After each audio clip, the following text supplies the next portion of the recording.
A list of Hermann Hoppe's errors by Kurt Doolittle.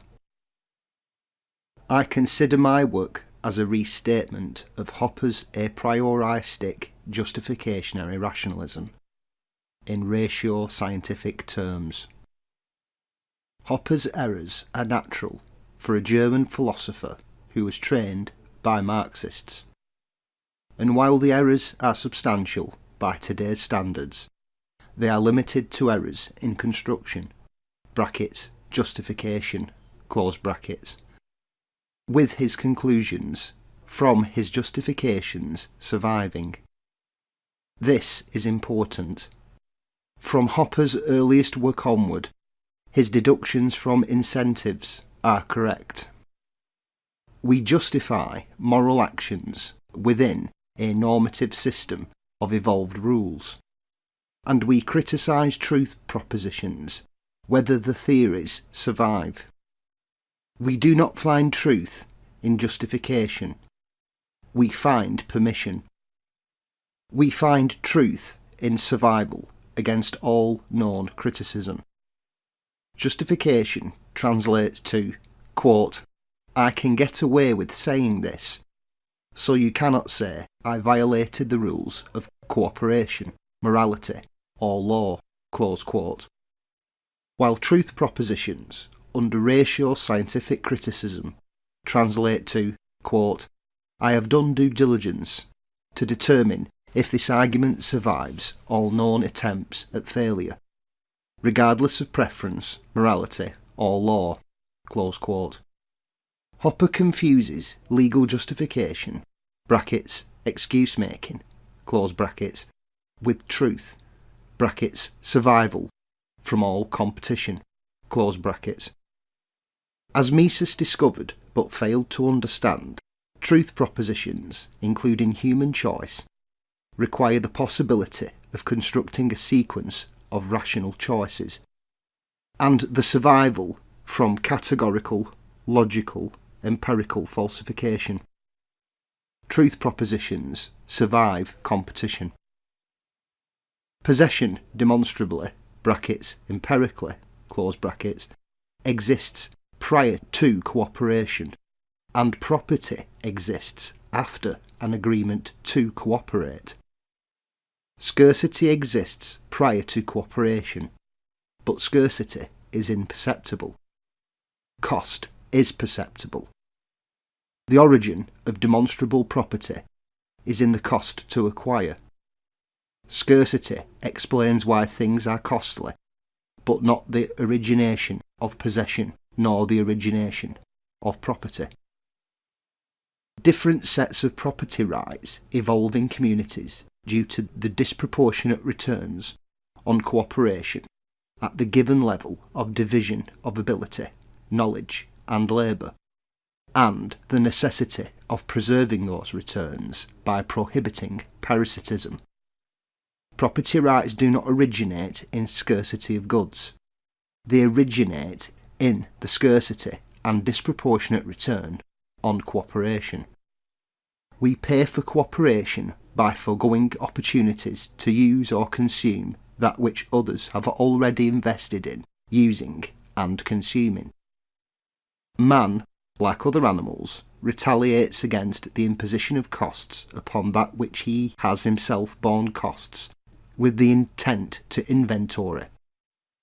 The universal demonstration of altruistic punishment, disproportionately costly punishment of free riders, parasites, predators, close brackets, demonstrates the evolutionary necessity and value of cooperation as the most costly and scarce good, thus upending libertarianism's attempt to suggest cooperation can be obtained for free, or that it is the natural basis of man or animal. Instead, man and animal are rational. We cooperate when possible, parasite when possible, and prey when possible, depending upon costs, close brackets.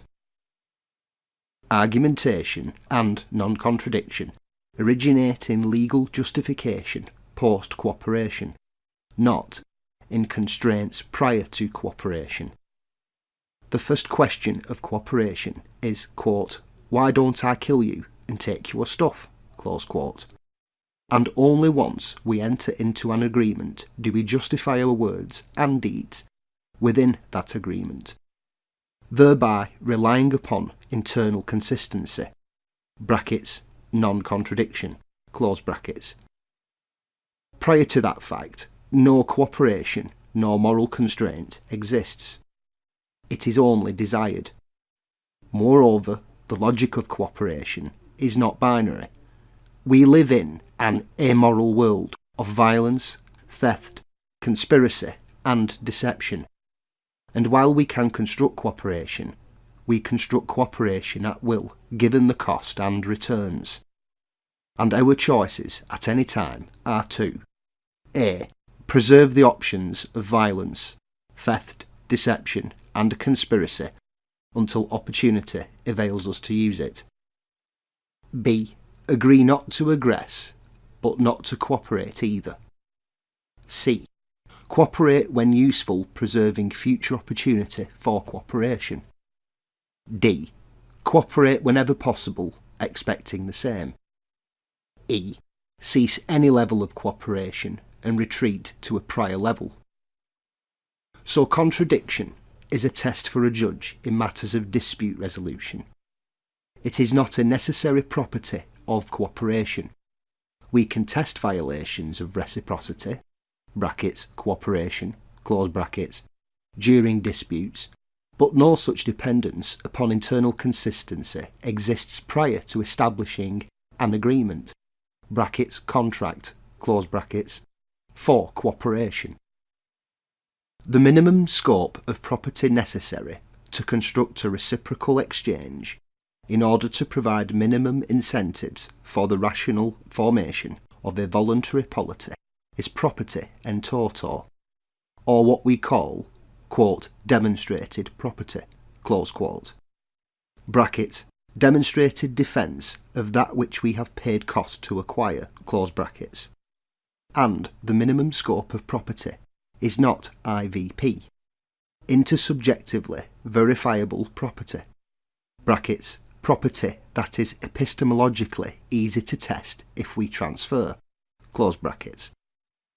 Hopper and Rothbard misapply separatist ethics between polities, brackets, between states, close brackets, as sufficient for the formation of a polity, brackets, ghetto ethics, close brackets. Arguably, Hopper suggests that IVP is merely a minimum criteria and that all other properties must be arbitrarily constructed upon it.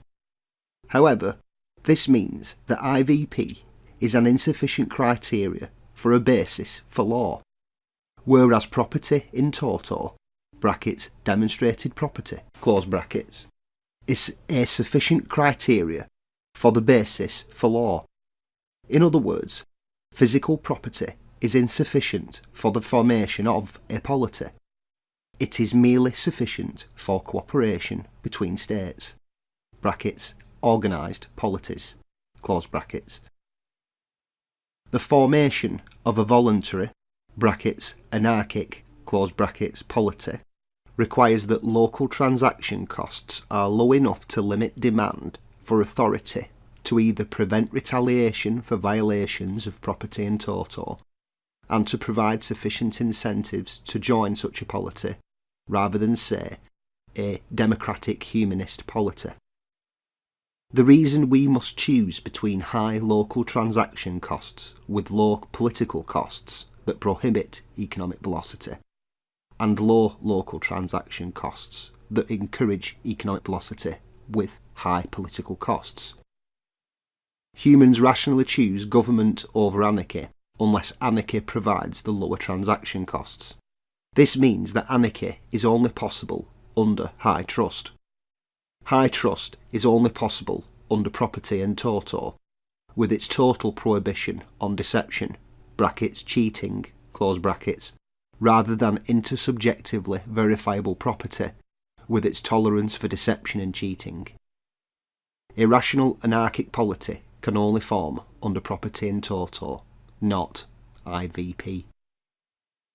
Those arguably voluntary anarchic polities that have existed, on the few occasions that they have existed, because large estates have used squatters and settlers and given away territorial rights in borderlands in order to hold it from competitors cheaply without having to invest heavily, but still giving them an excuse to conduct war if attempts taken against it.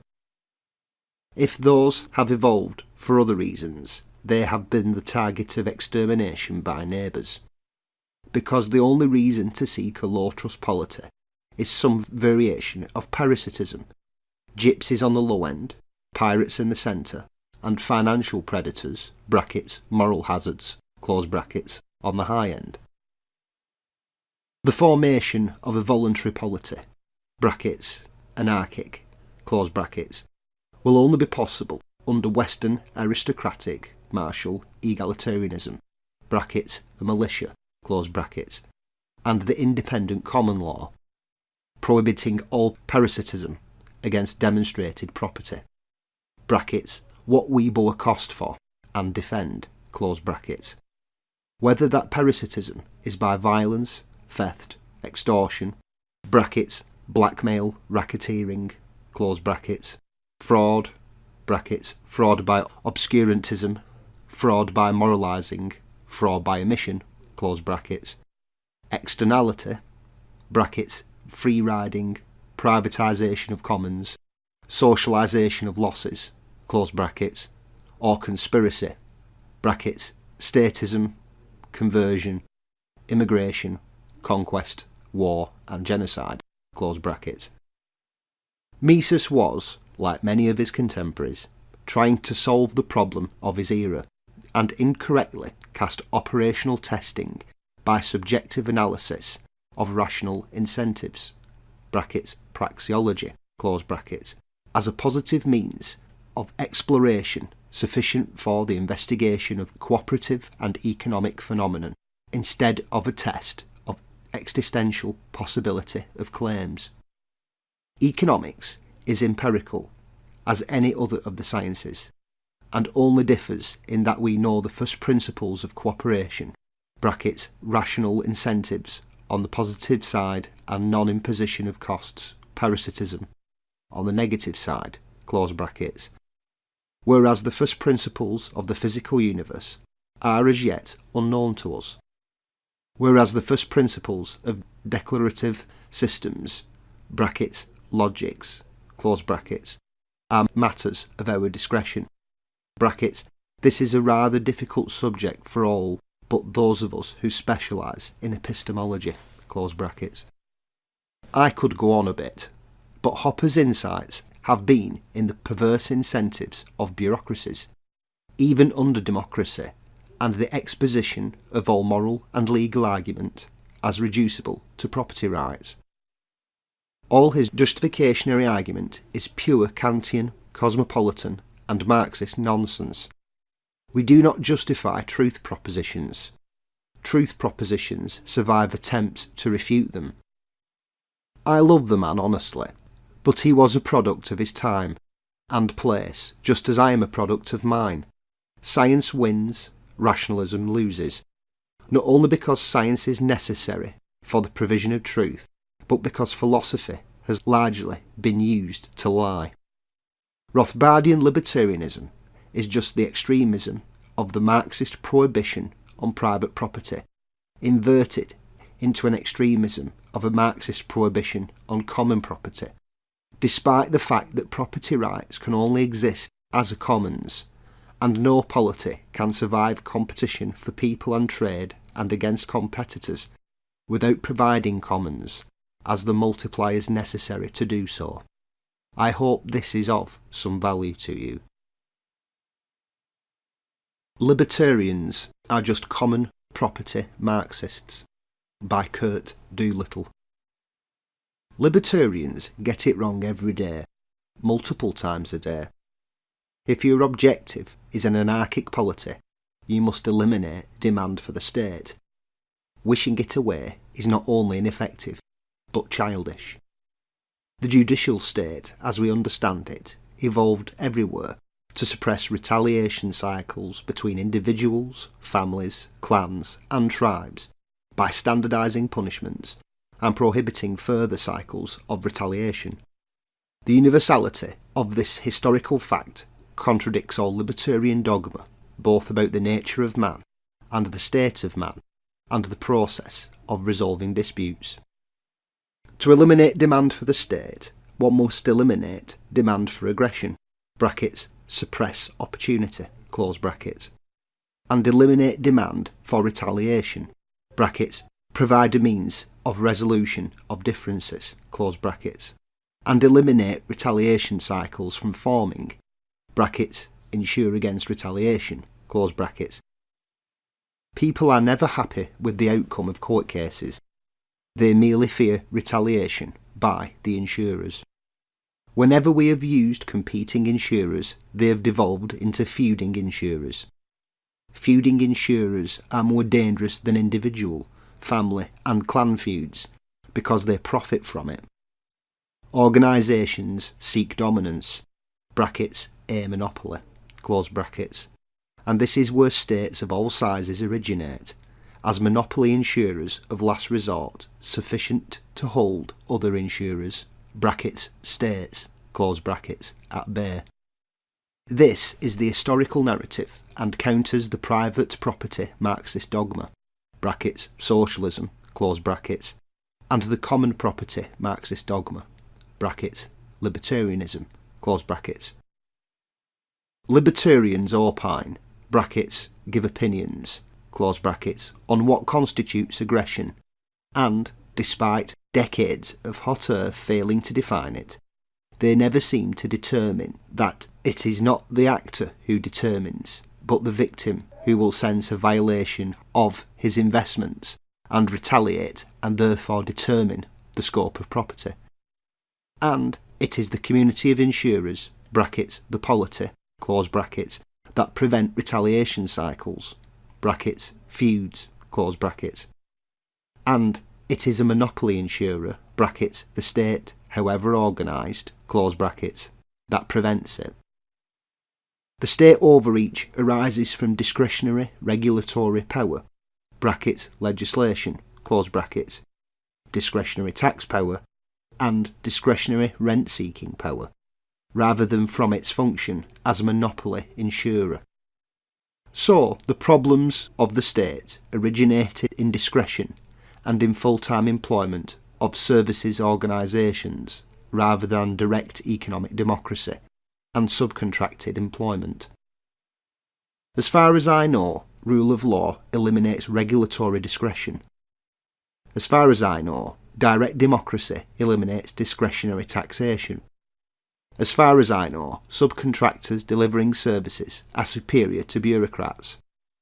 As far as I know, a judiciary can function independently. And all that is necessary is a monarchy as a judge of last resort, and a military as an insurer of last resort. In other words, the ancient monarchies ran the best companies, private estates.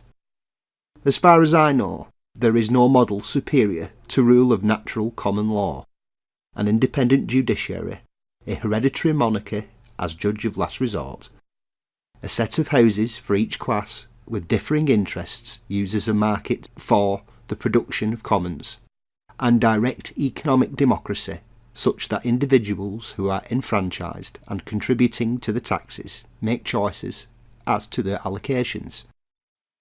Conversely, libertarianism, brackets, Jewish diasporic separatism, close brackets, is another product of Marxism and Marxist history, and it does nothing but license immorality while prohibiting retaliatory violence against it. There is only one source of liberty, an armed militia, an independent judiciary, a monarch as judge of last resort, and the natural, common, judge-discovered law as the sacred political religion of all of them. The only means of eliminating the state and constructing liberty, by Kurt Doolittle. The only way to eliminate the state is to eliminate demand for the state. To eliminate demand for the state, we must construct institutions that provide the services of the state, without the free riding endemic to the state. The state provides just these services. 1. An allocation of property and property rights, and means of transfer. 2. A means of resolving all differences that lead to conflict. 3. A means of constructing and protecting commons from free riding. 4. A means of exclusion of competing allocations, means of resolution, means of construction. The only means of providing these services without the state is to construct institutions that do not require a state. 1. The law of non-parasitism positively expressed as property in toto, the common organic law, an independent professional judiciary, rather than an independent professional bureaucracy, i.e. the fourth wave. 2. A market for commons consisting of houses of common interest in the commons, in which non-monopoly contracts are negotiated for the construction of commons. 3. A universal (brackets, or near universal) close brackets, militia, caretaking, emergency and rescue, in order to participate in the market for commons. Participation must be earned, even if protection from parasitism need not be.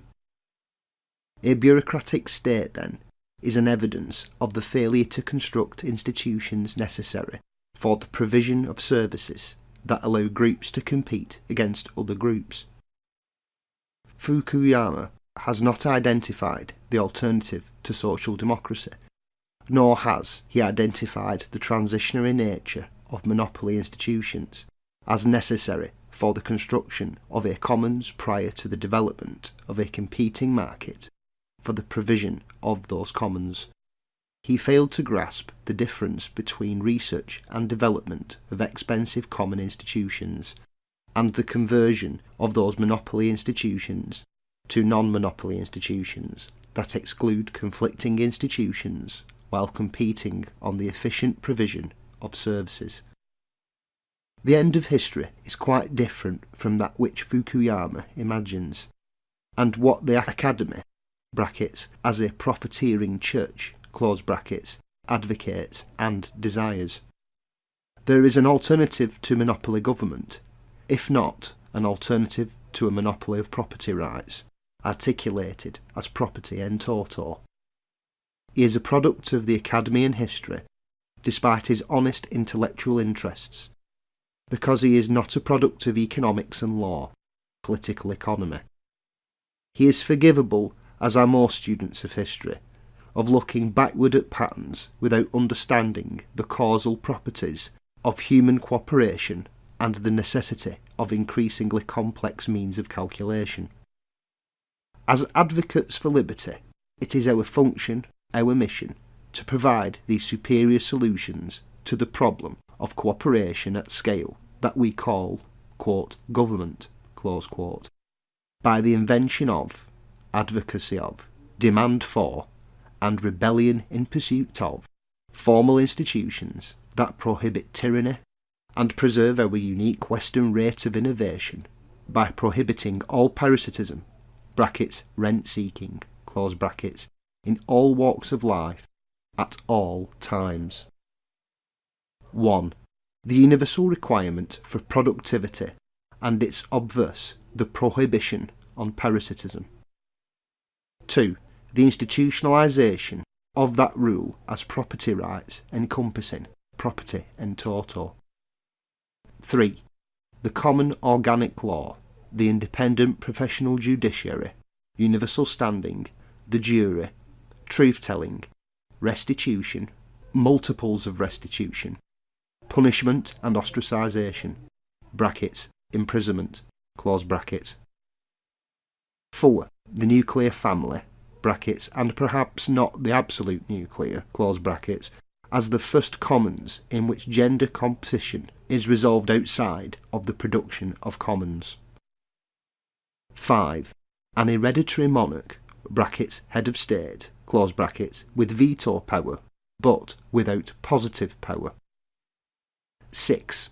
A set of houses representing the classes, populated by random selection, who act as a jury in the selection of contract proposed for the annum, and specific prohibition from the construction of law. 7. The inclusion of the informational commons in property rights, and therefore a. The requirement for truthful (brackets, scientific and proprietarian) close brackets, speech in matters of the commons. b. The requirement for operational language. c. The prohibition on pooling and laundering. d. The prohibition on intertemporal and transferred commitment. And e. The liability of jurors (brackets, representatives and voters) close brackets, for their actions on behalf of others. The only defence is requirement for production, the common law, the jury, the truth, universal standing, universal liability, and competitive markets. This produces the least opportunity for rent-seeking and privatisation, and forces all into the market for the production of goods and services in order to survive and reproduce. Insurance of one another against error and failure, and a limit of one child to those who are unproductive, solves the problem of charity without the problem of eugenic immorality.